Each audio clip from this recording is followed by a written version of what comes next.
Hana sat in the third row of the classroom, her fingers moving across the holographic screen in front of her. The lecture hall was massive, designed to hold students of all different sizes and shapes. Some sat on regular chairs like hers. Others floated in the air. A few needed special platforms because they were too large for normal seats. She had been studying at Galactic Academy Station Helios 7 for almost 2 semesters now. At first, everything seemed strange and frightening. The other students looked nothing like humans. Some had scales, some had feathers, some didn't even have faces she could recognize. But Hana had learned to adapt. That was what humans did best after all. Professor Velthar stood at the front of the room. He was an insectoid species, tall and thin with 4 arms and compound eyes that seemed to look everywhere at once. His voice clicked and buzzed, translated into different languages by the devices all students wore. Conflict resolution begins with understanding, the professor said, his mandibles moving as he spoke. When 2 parties disagree, violence should always be the last option. Today we will discuss de-escalation techniques used across different cultures. Hana took notes carefully. This class was one of her favorites. Advanced combat theory and conflict resolution might sound boring, but it taught her so much about how different species thought and acted. Back on Earth, humans only had to understand other humans. Here, she had to understand 40 different types of thinking. 2 rows ahead of her, she noticed Dayun shifting in his seat. He was a Pyronian, a species that came from a planet covered in volcanoes and lava fields. His skin looked like red and orange scales, and heat shimmered around his body. Pyronians were known for having short tempers. Next to Dayun sat Jiwan, a Cryosian from an ice world. His body was made of something that looked like blue crystal, and frost formed on the desk wherever he touched. Pyronians and Cryosians had a long history of not getting along. Their home planets had once gone to war over territory disputes. "Your people don't understand honor," Dayun said suddenly, his voice cutting through the professor's lecture. Jiwan's crystalline body seemed to darken. "At least my people think before they act. Pyronians are nothing but heat and rage." Professor Velthar stopped talking. His compound eyes focused on the 2 students. "Dayun, Jiwan, please save your discussion for after class." But Dayun was already standing up. Heat waves rolled off his body, making the air around him shimmer and blur. "Say that again, ice creature." Jiwan stood as well. The temperature in the room dropped several degrees. Frost spread across the floor from where he stood. "You heard me. Your entire species is too stupid to control themselves." Hana stopped taking notes. She watched carefully, her body tensing. Around the classroom, other students were backing away. Some looked excited. Others looked worried. "A few were recording on their devices. That is enough." Professor Velthar moved toward the 2 students, his 4 arms spread wide. "Sit down immediately or I will call security." Dayun didn't sit. Instead, he shoved Jiwan hard. The Cryosian stumbled backward, his crystalline body making a sound like breaking ice. The shove triggered something in Jiwan, some kind of automatic defense response. His eyes began to glow bright blue. Then chaos erupted. Jiwan shot a blast of freezing air at Dayun. The Pyronian responded with a wave of fire. The 2 attacks met in the middle of the classroom and exploded. Students screamed and dove for cover. Professor Velthar was thrown backward, his insectoid body hitting the wall hard. More students joined the fight. A massive Granathan student named Kyung tried to separate them but got caught in the crossfire. A group of skyborn students took to the air, their wings beating frantically. The classroom turned into a war zone in seconds. Hana remained seated, her eyes moving quickly across the scene. She calculated angles and distances. She watched how each student moved and reacted. Her heart rate stayed calm and steady. Across the room, she saw Minji, a tiny whisperling student. The whisperlings were one of the most fragile species in the galaxy. They were small, delicate, and peaceful. Minji was frozen in fear, her large eyes wide with terror. A stray energy blast shot toward Minji. The small alien didn't even see it coming. Hana moved without thinking. One moment she was in her seat. The next she was across the room, pulling Minji down and out of the way. The energy blast hit the wall behind them, leaving a smoking crater. Minji stared up at Hana in shock. How did you move so fast?" Hana didn't answer. She was already focused on the main fight. Dayun and Jiwan were still going at each other, their attacks getting more dangerous. Other students were injured and crying out. Furniture was destroyed. The smell of burning and freezing filled the air. Dayun charged at Jiwan with incredible speed. His claws extended, glowing red-hot. He was going to kill the Cryosian. Hana could see it in his movements, in the rage that had taken over his thinking. She made a decision. Hana stepped between them just as Dayun's clawed hand came down. The entire classroom seemed to hold its breath. She caught his hand, just caught it. Simple as that. One moment Dayun was attacking with all his strength. The next, his hand was stopped completely, held in Hana's grip. The classroom went silent. Even the injured students stopped moaning. Everyone stared. Dayun's eyes went wide. He tried to pull his hand free. It didn't move. He tried again, putting all his strength into it. Hana's hand didn't budge even a little bit. What? Dayun's voice came out as a whisper. What are you? Hana's expression changed. The friendly, quiet student that everyone knew disappeared. Something else looked out through her eyes.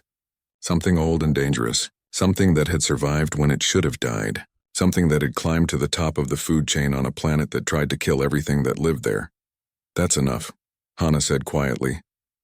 Her voice was soft, but it carried through the entire room. It wasn't a request. It wasn't a suggestion. It was a statement of fact. The fight was over because she said it was over. Behind Dayun, Jiwan made a move. His crystalline hand formed into a sharp point aimed at Hana's back. He was going to stab her while she was distracted. Without turning around, without even looking, Hana's other hand shot backward and caught Jiwan's wrist. The Cryosian froze, shock replacing anger on his face. Hana now held both of them. A Pyrrhonian known for incredible strength. A Cryosian known for deadly precision. Both were helpless in her grip. She applied just a little bit of pressure. Both aliens gasped in pain and dropped to their knees. Hana hadn't even broken a sweat. Her breathing was still calm and steady. Kyung, the massive Granathan who weighed over 400 kilograms, stared in disbelief. Impossible, he whispered. She's restraining both of them at the same time. Sunwoo, a skyborn with enhanced vision that could see tiny details, watched Hana's muscles. She's not even trying, he said, his voice filled with shock. Look at her. She's not straining at all. The other students began to realize something. Something important. Something that changed everything they thought they knew. Humans weren't weak. Humans weren't fragile. They had been wrong about everything. Professor Velthar recovered and stood up shakily. Security! He called into his communicator. We need security in Lecture Hall 7 immediately. Hana released both students. They collapsed to the floor, gasping and holding their wrists. Already, bruises were forming where her fingers had gripped them. Dark marks in the exact shape of a human hand. Dayun looked up at her from the floor. His rage was gone, replaced by something else. Fear. Pure, primitive fear. What are you? He asked again. What are you? Hana looked down at him. Then she looked around at all the other students who were staring at her. She saw the fear in their eyes, the confusion, the sudden realization that they had been sitting next to an apex predator and never knew it. She took a deep breath and let it out slowly. I'm human, she said simply. Just human. The silence in the classroom felt heavy and strange. Hana stood there, looking calm while everyone else stared at her like she was a dangerous animal that had just shown its teeth. She walked back to her desk slowly. Her movements were smooth and controlled. Every student she passed leaned away from her. Some actually left their seats and moved to the other side of the room. Hana tried not to let it hurt, but it did. She had come to Galactic Academy to learn, to make friends, to show that humans could fit in with the rest of the galaxy. Now everyone was afraid of her. Hana sat down and picked up her holographic note-taker. Her hands weren't shaking. She wished they were. At least then she would feel something other than the emptiness in her chest. Dayun and Jiwan were still on the floor holding their wrists. The bruises were turning darker. Purple and black marks stood out against Dayun's red scales and Jiwan's blue crystal skin. Campus security arrived. 3 guards rushed through the door with weapons drawn. They were a species called enforcers, created specifically for security work. They were big, strong, and trained for combat. The lead guard looked around at the destroyed classroom. What happened here? Professor Velthar's forearms gestured at the 2 students on the floor. Dayun and Jiwan started fighting. It escalated to violence involving multiple students. And who stopped it? The guard asked. Every single student pointed at Hana. The guard looked at her in surprise. The small human girl sitting quietly at her desk. You stopped a fight between a Pyronian and a Cryosian? Yes, Hana said simply. The guard didn't look like he believed her. He turned to the other students. Is this true? She caught Dayun's hand mid-strike. Kyung said, his rocky voice filled with disbelief. Then she caught Jiwan attacking from behind without even looking. She forced them both to their knees. The second guard shifted nervously. That's not possible. Humans are classified as weak species. Low strength, fragile bone structure, minimal defensive capabilities. Your classification is wrong, Sun Wu said from where he hovered in the air. I watched her muscles. She wasn't even using her full strength. Not even close. The third guard raised his stun weapon slightly. It was pointed in Hana's general direction, but not quite at her. His hand was shaking. Please put that away, Professor Velthar said. The situation is under control. But the nervous guard's finger slipped. The stun weapon discharged with a bright flash of blue light. The energy bolt shot across the room, heading straight for Hana. Time seemed to slow down. Every student watched the bolt fly through the air. It was set to maximum power, enough to knock out a Granathan. If it hit Hana, it would probably kill her. Hana's hand moved in a blur. She caught the energy bolt mid-air. It crackled and sparked in her palm, blue electricity dancing across her skin. She held it for a moment, then squeezed. The energy dissipated harmlessly, absorbed into her hand. The classroom went so quiet that everyone could hear each other breathing. Hana looked at the guard who had fired. Her expression was mild, almost bored. You might want to recalibrate those for human physiology, she said. That tickled. The guard's weapon fell from his shaking hands. He took several steps backward, his eyes wide. Get them to medical, the lead guard said, his voice unsteady. He was pointing at Daeun and Jiwan, but his eyes never left Hana. Everyone else, classes dismissed. The board will investigate this incident. Students practically ran for the door. They pushed and shoved to get out, some looking back at Hana with fear in their eyes. Within minutes, the classroom was empty except for the guards, the professor, and Hana. Miss Kim, Professor Velthar said quietly, I think you should go back to your dormitory. The board will want to speak with you soon. Hana nodded. She gathered her things and walked toward the door. The guards moved aside quickly, making sure to stay far away from her. As she left, she heard one of them whisper, What kind of world makes something like that? The walk back to her dormitory felt longer than usual. Students who saw her coming would quickly cross to the other side of the hallway. Groups that were talking would go silent as she passed. Someone whispered Deathworlder behind her back. Hana's room was small but comfortable. She shared it with two other students, but they weren't there. They were probably in class. She sat on her bed and stared at her hands. These hands had helped other students with homework, had cooked food to share with new friends, had waved hello in the mornings and goodbye in the evenings. Now everyone knew what these hands could do. Across the station, the news was spreading fast.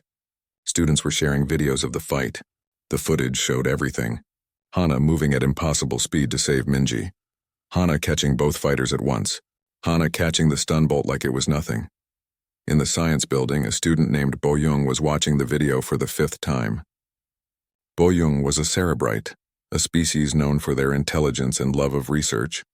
The video didn't make sense to him. He pulled up Earth's file in the Galactic database. The planet classification made him sit up straight. Class 12 Death World, he read aloud. High gravity, dangerous atmospheric conditions, extreme weather patterns, aggressive predator species. How is anything supposed to survive there? He kept reading. The more he learned, the more shocked he became. Earth's surface was mostly covered in a corrosive liquid that dissolved most known materials. The atmosphere had oxygen levels that would be toxic to many species. The planet experienced regular natural disasters that could wipe out entire cities, and humans had not just survived there. They had thrived. They had become the dominant species, their apex predators, Boyoung whispered, playing nice. In the military strategy building, a student named Nari was doing her own research. Nari was a tactician, a species bred for warfare and strategy. She was reviewing human history files. What she found made her blood run cold. Humans had been fighting wars for their entire recorded history, not just occasional conflicts, but constant, continuous warfare. They had weapons that could destroy entire planets. They had created viruses that could kill billions. They had invented the concept of total war, where entire populations became targets. They weaponize everything, Nari said to her roommate. Everything. They turned atoms into bombs. They turned diseases into weapons. They even turned weather into a military tool. Her roommate, another tactician named Somin, looked over her shoulder at the screen. Are they still like this? According to this, they achieved global peace only 70 years ago, Nari said. That's nothing. That's a blink of an eye. These instincts are still fresh in them. In the biology lab, Hyunjin was running calculations. Hyunjin was a bioform, a species that could reshape their own bodies. He was fascinated by other species' biology. The data on human physiology was shocking. Their bone density is 40% higher than the galactic average, he told his lab partner. Their muscle fibers are incredibly efficient. They have a response system called adrenaline that temporarily increases their strength and speed when they're threatened. Temporarily increases by how much? His lab partner asked. Hyunjin checked the numbers again. By up to 300%. And that's just average. Some humans can go even higher. That's not a survival adaptation, his lab partner said quietly. That's a weapon system. All across the station, students were learning the same terrible truth. Humans weren't the weak, fragile species they pretended to be. Humans were predators, dangerous predators, and they had been hiding in plain sight. By evening, the social changes were obvious. In the cafeteria, Hana sat alone at a table. Other students would look at her, then quickly look away. Some pointed and whispered. Others left the cafeteria entirely when they saw her. A student named Seojun, who had been friendly with Hana before, walked past her table. Hana smiled and waved. Seojun saw her, froze for a moment, then quickly walked to the other side of the room. Hana's smile faded. She looked down at her food tray. The food looked the same as always, but she couldn't taste anything. Everything felt like dust in her mouth. Her communicator buzzed. A message from her roommates. We're staying with friends tonight, sorry. Another message from a study group. We're canceling this week's session. We'll let you know about next week. Another from the Student Social Committee. Your application for the cultural festival has been rejected. We'll explain later. Hana put down her communicator and pushed away her food tray. She wasn't hungry anymore. She left the cafeteria and walked through the station's common areas. Everywhere she went, she saw the same thing: fear, distrust, isolation. She found herself in the observation deck looking out at the stars. Earth was too far away to see from here, but she knew where it was. She imagined she could see it, that small blue and green marble that had created her. I'm sorry, she whispered to the distant planet. I tried. Behind her, she heard footsteps.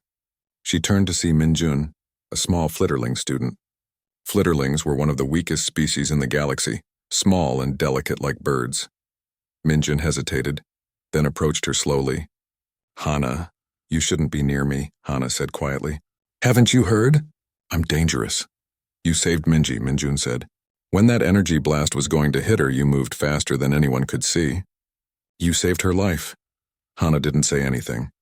Thank you, Minjun said, for stopping the fight before anyone died.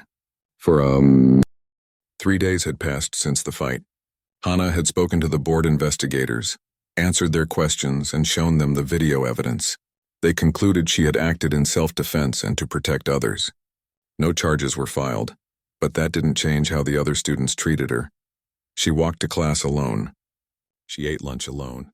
Her roommates had officially requested transfers to other rooms.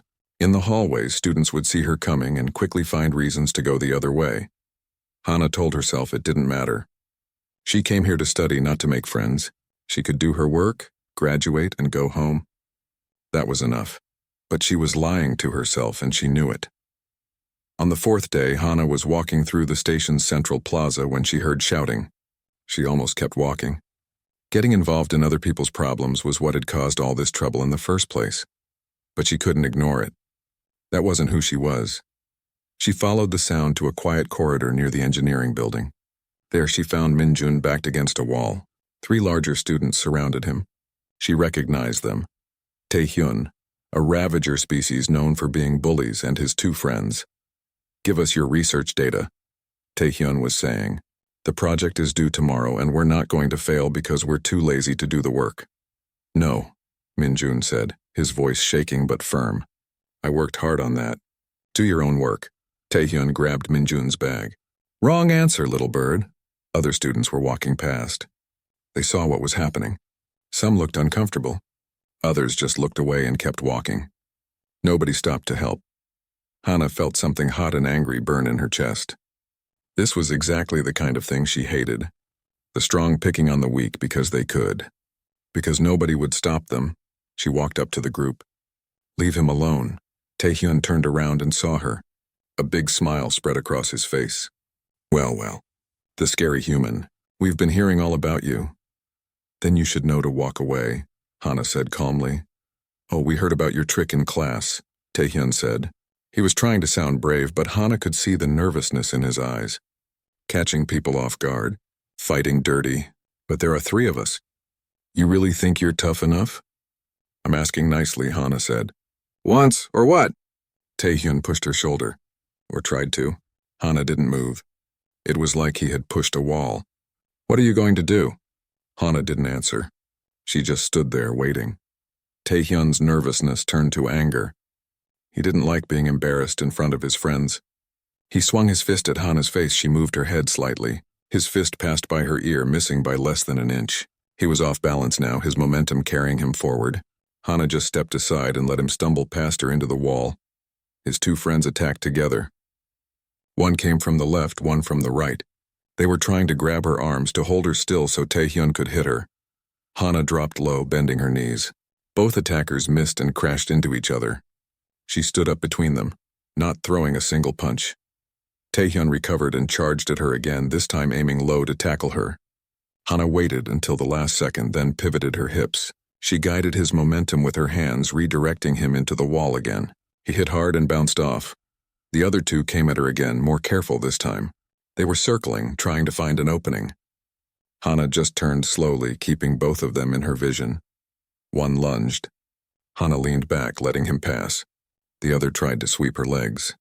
She hopped over the sweep easily. They both ended up on the ground, tangled together. Taehyun was breathing hard now. All 3 of them were. They had been attacking for less than a minute, but they were already tired. Hana's breathing hadn't changed at all. A crowd had gathered. Students were watching from a safe distance, recording everything on their devices. She hasn't thrown a single hit, someone whispered. She's just dodging everything, another student said.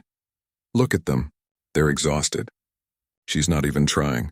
Taehyun realized it too. He was tired, embarrassed, and scared. This isn't over, he said, trying to save face. He and his friends backed away, then hurried off. Hana turned to Minjun and helped him pick up his scattered belongings. Are you okay? Yes, thank you, Minjun said. His eyes were wide. You didn't hurt them. I didn't need to, Hana said simply. But you could have, Minjun said. Everyone saw it. You could have hurt them badly, but you chose not to. Hana shrugged. Violence should be the last choice. That's what Professor Velthar taught us, remember? More students were gathering now, watching the video footage on their devices. Hana could hear them talking. Did you see that? She didn't attack once. She just dodged and redirected. Pure defense, but the control, the precision. She knew exactly where they would be. That's scarier than if she had just beaten them up. Hana walked away from the crowd. She didn't want to hear anymore. She just wanted to go somewhere quiet and be alone. But Minjun followed her. Wait, Hana. She stopped and turned around. Thank you, Minjun said.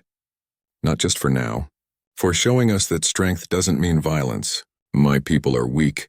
We've always been afraid of stronger species. But you're strong and you chose not to hurt them. That means something. Hana felt that warm feeling in her chest again. You're welcome. That evening, the video went viral across the student network. Everyone was watching it and talking about it. The comments were different this time. She had 3 attackers and didn't throw a punch. Pure defensive technique. Impressive control. Maybe humans aren't as dangerous as we thought. No, they're more dangerous. She could have killed them easily but chose not to. That's controlled power. That's discipline. In her dorm room, Hana received a message from the dean's office. Dean Thoris wanted to see her tomorrow morning. Hana felt her stomach tighten. This couldn't be good. The next morning, she walked to the administrative building. Other students stared at her, but some of them nodded respectfully instead of looking away in fear. It was a small change, but Hana noticed it. Dean Thoris's office was impressive. The walls were covered in artifacts from thousands of worlds. The Dean herself was an eternal, a species that lived for thousands of years. She had seen civilizations rise and fall. "Sit down, Hannah," the Dean said. Her voice was gentle but carried weight. Hannah sat. "Am I in trouble?" "No," Dean Thoris said. "You defended yourself and another student. You showed remarkable restraint. But we need to talk about the situation you've created." "I didn't mean to create any situation," Hannah said. "I just reacted." "I know," the Dean said. "But intentions don't change results. You've revealed something about humanity that many weren't ready to learn. That we're strong, that you're dangerous," the Dean corrected. "There's a difference. Many species are strong, but humans are predators from a death world.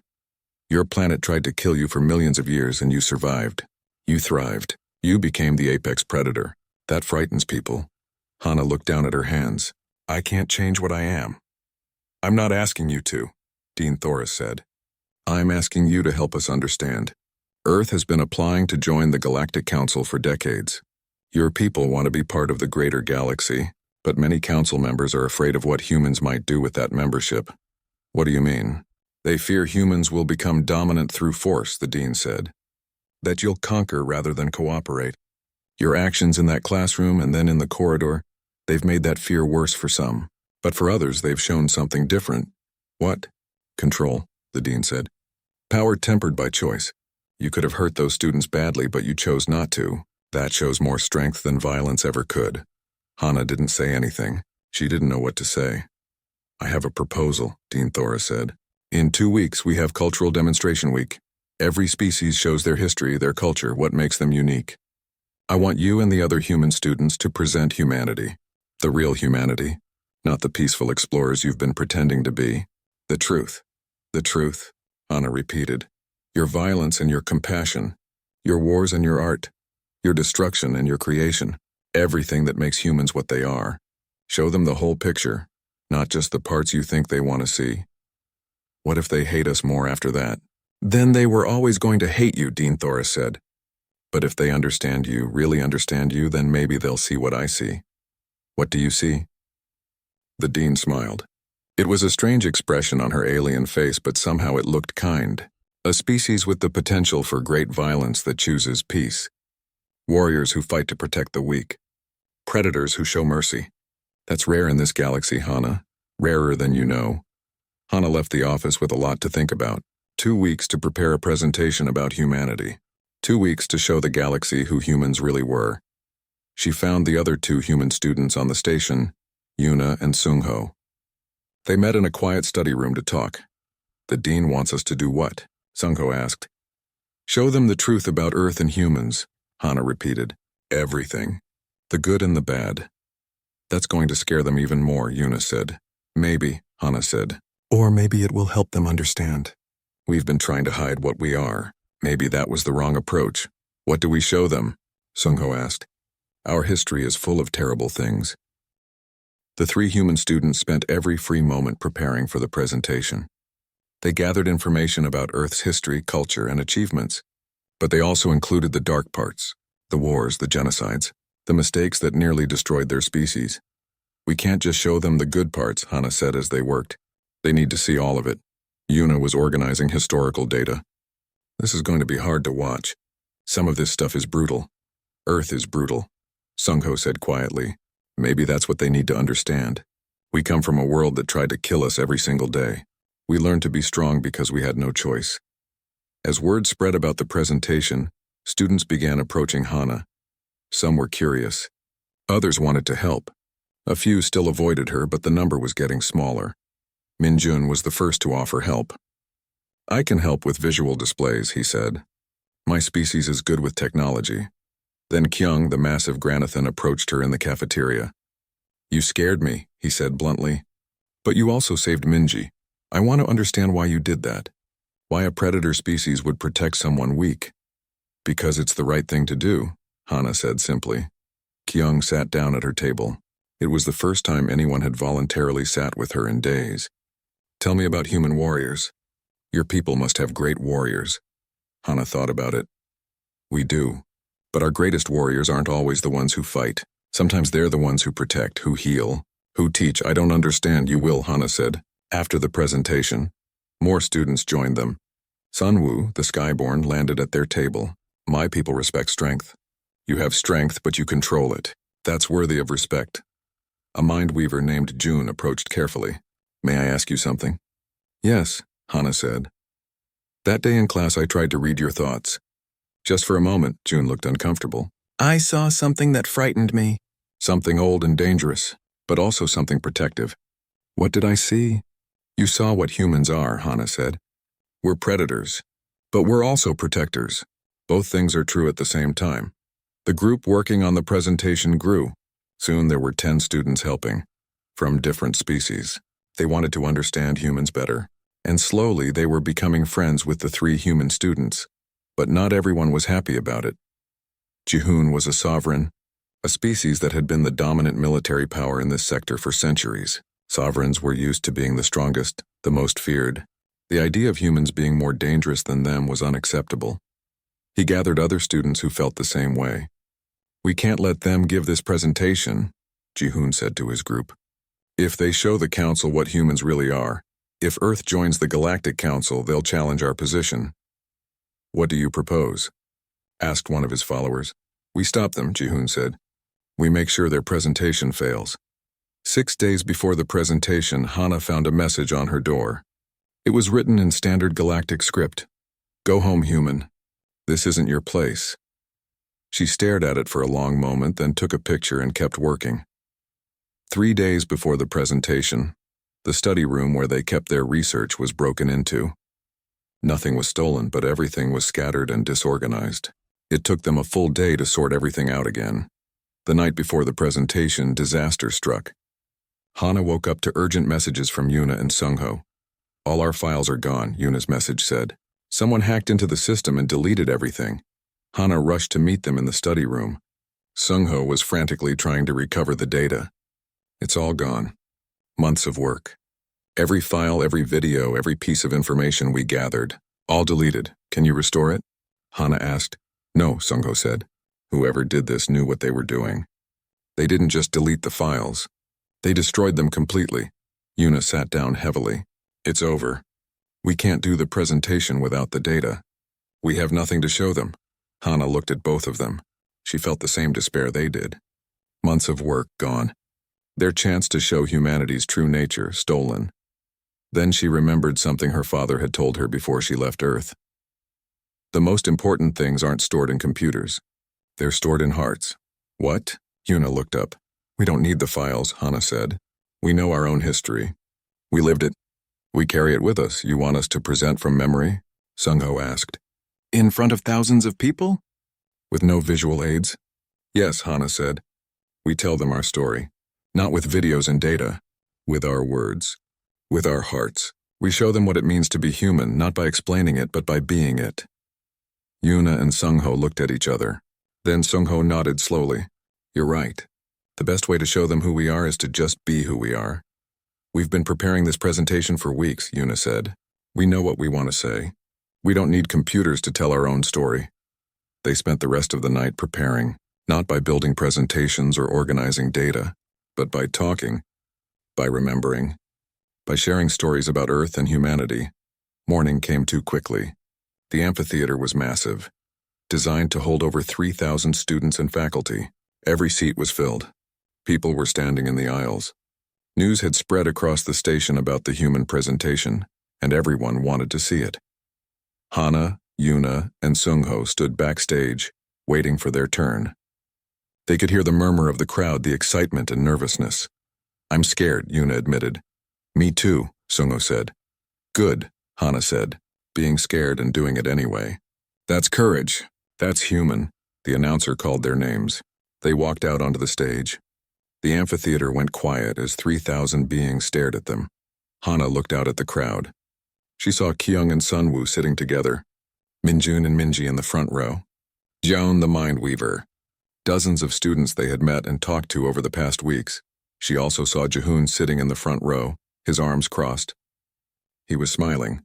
He thought he had won, that without their data they would fail. Hana smiled back. Then she stepped forward to speak. We came here today to show you who humans are, she began. Her voice was steady and clear. We prepared videos and data and presentations, but last night someone destroyed all of it. There was a gasp from the crowd. People turned to look at each other. So instead, Hannah continued, we're going to do something harder. We're going to tell you our story. Just 3 humans standing on this stage talking about where we come from and who we are. No hiding behind technology. No carefully edited videos. Just the truth, she gestured to Sungho. He stepped forward. Let me tell you about Earth, Sungho said. Our home. The place that made us what we are. He began to describe Earth, not with data points and statistics, but with words that painted pictures. He talked about ice ages that covered continents, volcanoes that turned the sky black, hurricanes that destroyed cities, earthquakes that split the ground open. Life on Earth doesn't just exist, Sungho said. It fights. Every single day. Every single moment. Nothing is given freely. Everything must be earned. The crowd was silent, listening. Yuna stepped forward next. Let me tell you about human evolution, she said. About how we became what we are. She talked about early humans. About running for days to chase prey. About learning to throw rocks with deadly accuracy. About discovering fire and tools and weapons. We were prey once, Yuna said. Things hunted us. Things killed us. But we didn't give up. We didn't hide. We fought back. We learned. We adapted. And eventually we won. The crowd shifted uncomfortably. This wasn't the gentle, peaceful humanity they had expected to hear about. Then Hannah stepped forward. Now let me tell you about our history, she said. This is the hard part. The part we're not proud of. She told them about wars. About humans killing other humans over land, resources, beliefs. She told them about weapons designed to cause maximum suffering. About hatred and cruelty and the worst things humans had ever done. We have hurt each other in ways that would horrify you, Hannah said. We have been monsters to our own kind. The crowd was very quiet now. Some students looked disturbed. Others looked vindicated, as if their fears about humans were being confirmed. But, Hannah said, her voice rising slightly, that's not the end of our story, because the same species that created such horror also created something else, something beautiful. She began to talk about human compassion, about love, about sacrifice, about people running into burning buildings to save strangers, about doctors traveling to war zones to heal anyone who needed help, about teachers spending their own money to help students learn. We know what violence is, Hannah said. We know it better than most species. And that's exactly why we value peace. We've seen what happens when the strong hurt the weak, when power is used without compassion, when strength has no purpose except to dominate. She paused and looked around the amphitheater. We're not perfect, she said. We never will be. But every day we try to be better. Every day we choose to protect instead of destroy, to build instead of tear down, to help instead of hurt. That's what makes us human,